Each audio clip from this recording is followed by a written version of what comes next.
Jæja, góða kvöldið og velkomin að skjánum og takk fyrir síðast.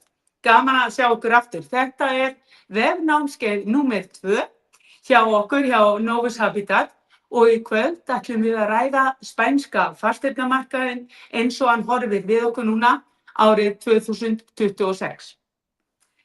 Við ætlum að spjalla aðeins verðhækkanir, tækifæri og svæði sem okkur finnst að fólk þurfi að þekkja eða allavega að kynna sér áður en það tekur ákvarðanir að kaupa fasteigna á Spáni.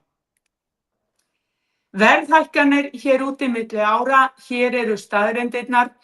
Costa Cálida tilheyrir Murcia héraði hér á Spáni, Costa Blanca tilheyrir Alicante héraði og í Murcia þá hafa verðhækkanir á nýbyggingum við ströndina náð 20% síðustu 2 ár. Þannig að svæðið er í hraðri uppbyggingu á meðan að Costa Blanca þar er líka verðhækkun upp að 10% á ári.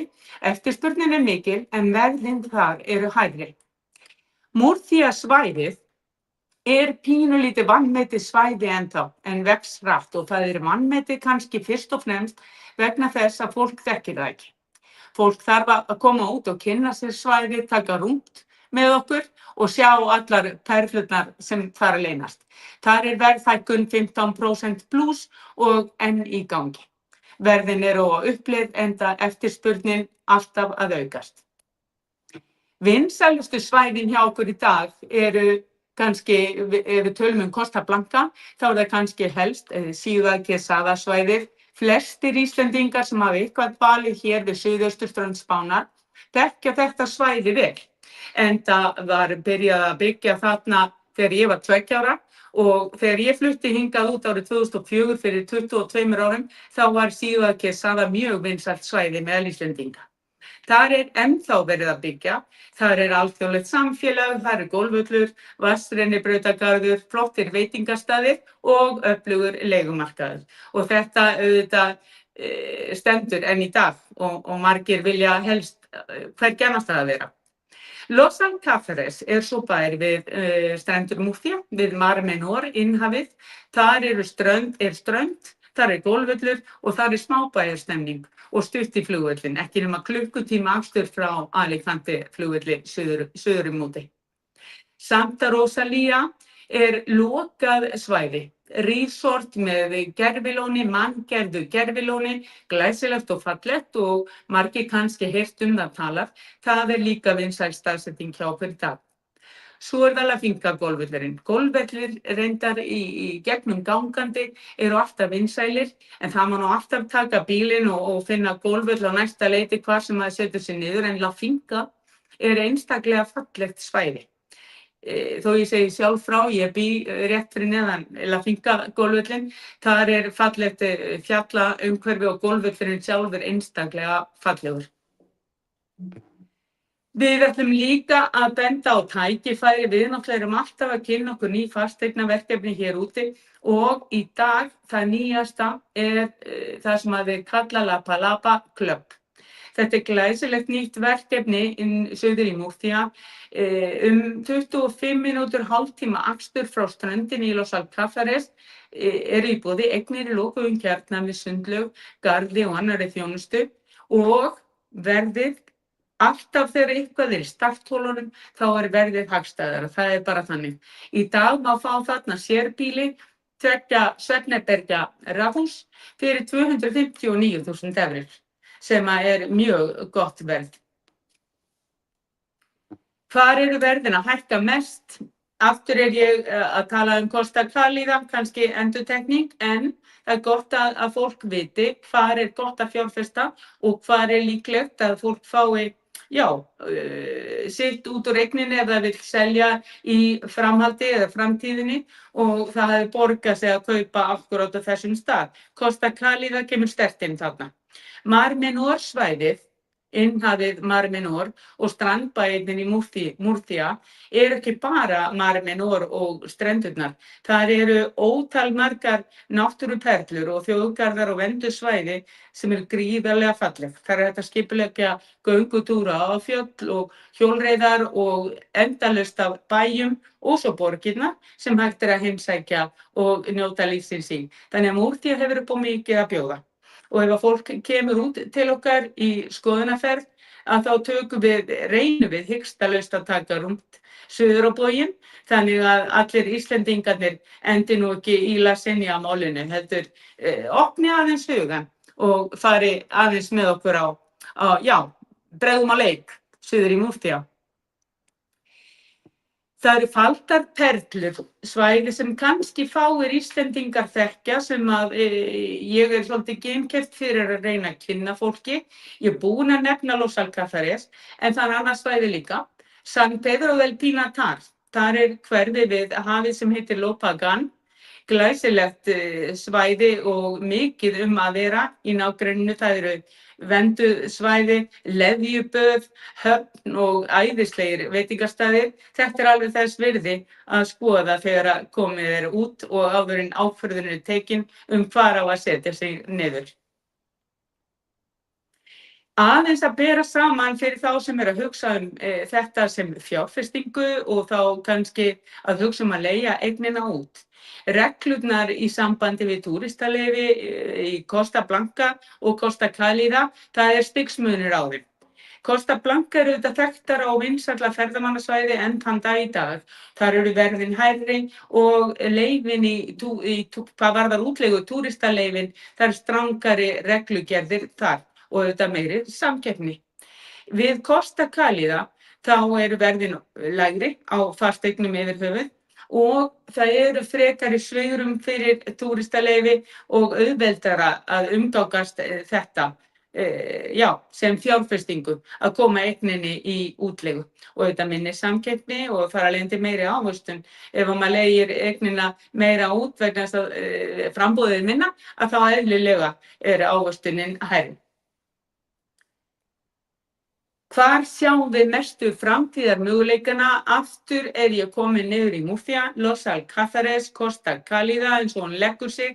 Það er góð staðsetning nálægt ströndinni, nóg af golfvöllum og bærinn sjálfur, Los Alcázares, San Pedro, sama hvaða bær það er, í örum vexti og skemmtilegt að vera innan Spánverjan líka. Ekki bara í Breiðholtinu með Bjössa og Gumma á næstu svölum. Aðrir áhugaverðir kostir eru sem ég nefndi hérna áðan Santa Rosalía og þetta nýja svæði, La Palapa.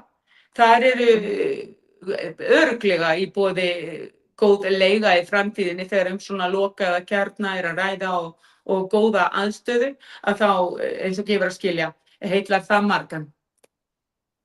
Ef að ég færi nú á stúfana 22 árum seinna og ætti að kaupa mér fasteign hér á Spánarströnd, þá myndi ég örugglega kaupa við Mar Menor í Los Alcázares.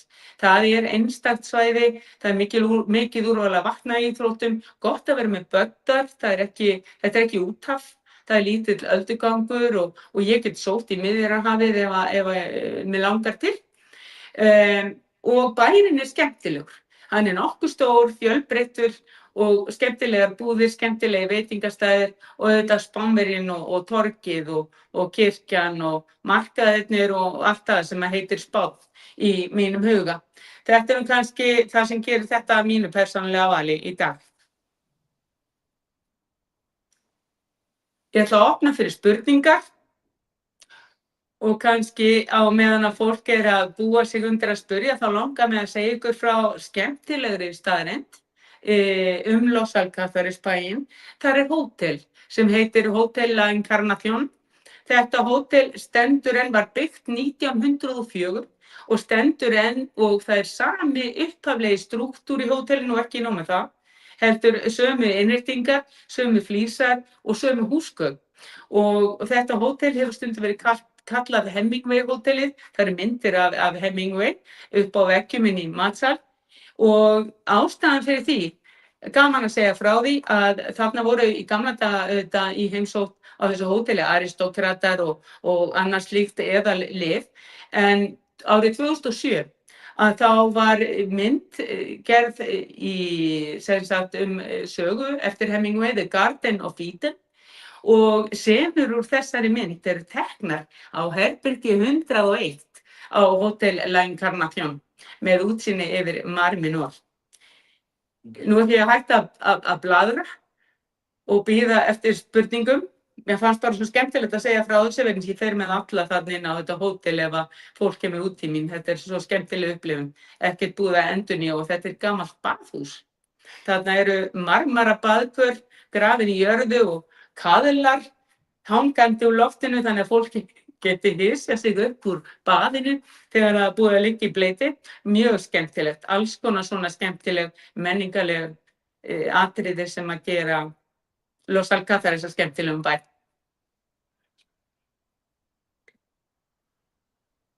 Þetta var svona góður fyrirlestur. Það er bara gott mál.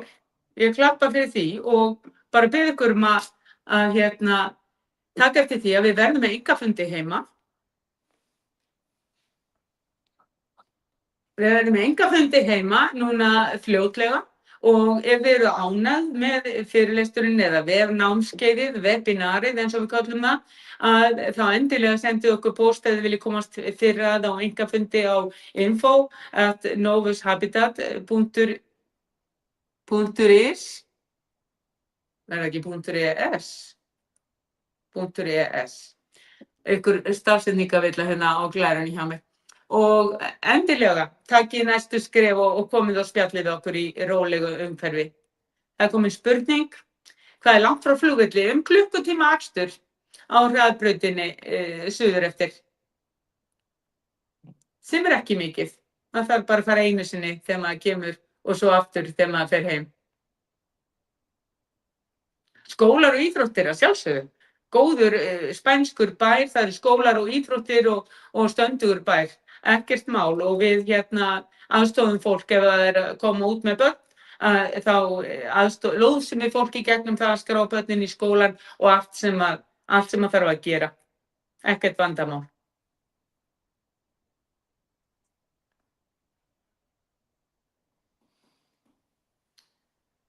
Ef það er ekki fleiri spurningar, að þá sjáumst við á næsta fundi. Við erum hér önnum kafið með að grafa þetta efni sem við getum spjallað við ykkur í beinni.